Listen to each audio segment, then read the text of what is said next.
তাহলে আপনার ব্যক্তিগত অভিমত কত? আমার যে সর্বনিম্ন 100 থাকা উচিত।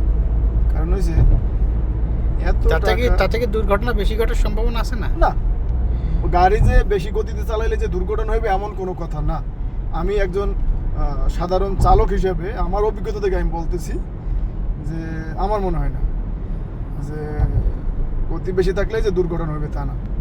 অনেক সময় কম গতির কারণেও কিন্তু হয়, তবে লেনটা ভাগ করে দিলে ভালো হয়। এটা একটা গুরুত্বপূর্ণ কথা বলেছেন লেনটা যে ভাগ করলে দ্রুত গতির লেনটা ডান পাশে থাকবে, স্বল্প গতির লেন বাম পাশে। এটা একটা যুক্তিসঙ্গত কথা। জি স্যার। কিন্তু বেশি গতি আসলে কোনো ভালো কিছু বই আনে না। রাইট, আমার ওইটাই কথা, এক্স্যাক্টলি আমার ওইটাই কথা। হ্যাঁ, যে লেনটা ভাগ করা যেতে পারে, যে রাইট সাইডটা 100 কিলোমিটার, জি জি, আর লেফট সাইড 80 কিলোমিটার। জি, এটা যৌক্তিক দাবি হতে পারে আপনার এবং সাধারণ জনগণ যারা এই এলিভেটেড এক্সপ্রেসওয়ে ব্যবহার করে তাদের ক্ষেত্রে এটা প্রযোজ্য, যে আসলে তাদেরও মতামতের একটা ব্যাপার আছে। কিছু কিছু সময় আপনি ব্যস্ততা বা কোনো প্রয়োজনে আপনার দ্রুত যেতে হতে পারে, এর জন্য আসলে একটা অপশন রাখা উচিত বলে আমিও মনে করি। না স্যার, আপনি যেটা বলছেন সেটা হয়েছে এটা ঠিক আছে, কিন্তু সাধারণ জনগণ এটা বুঝবে না। এটা হয়েছে যারা চালক তাদের থেকে আপনার এই পরামর্শ। আপনার জনগণের মতামত নিয়েই তো একটা সিদ্ধান্ত যেতে হবে। যারা চালক সাধারণত এরাই আপনার তারাই এই মতামত পোষণ করবে যাদের এটা কেমন হওয়া উচিত।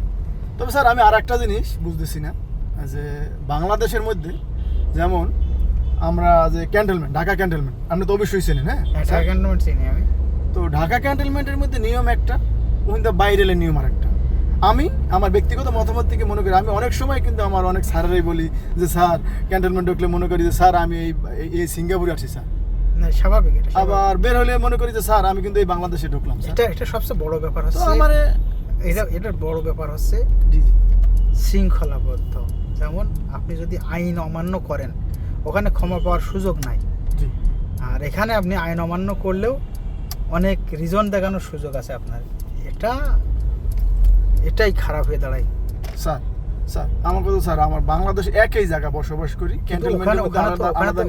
ওখানে প্রশাসনিক ব্যবস্থা অনেক কঠিন। তাহলে আমরা বাংলাদেশের বাহিরে যার জায়গাগুলো আছে ক্যান্টনমেন্টের বাইরে, ওই জায়গায় আমরা প্রশাসনিক কিছু দুষ্ট মানুষ এটার জন্য আন্দোলন শুরু করে দিবে যে অন্যায় করতেছে, অবিচার করতেছে, আমরা স্বাধীন থাকতে চাই, আমাদের পরাধীন করে রাখা আছে। এটা নানান রকম একটা প্রতিবন্ধকতা সৃষ্টি করবে, এর জন্য আসলে হয়ে ওঠে না। জি স্যার, আরো জাতিগতভাবে যেদিন সচেতন হব সেই দিনই এটা সম্ভব। স্যার এটা আমরা সুন্দর একটা কথা বলছেন, আসলে মূল্যবান কথা বলছেন, যে আমরা যেদিন থেকে আমরা নিজেরা নিজ থেকে দেশপ্রেমিক হব, হ্যাঁ, দেশের জন্য সচেতন যাই বলি না কেন, ওই সময়টাই হইবে। কিন্তু এখন হইতেছে না। আসলে দেশের জন্য কারো মায়া নাই স্যার, বুঝছেন, সবাই রয়েছে টাকার মায়া।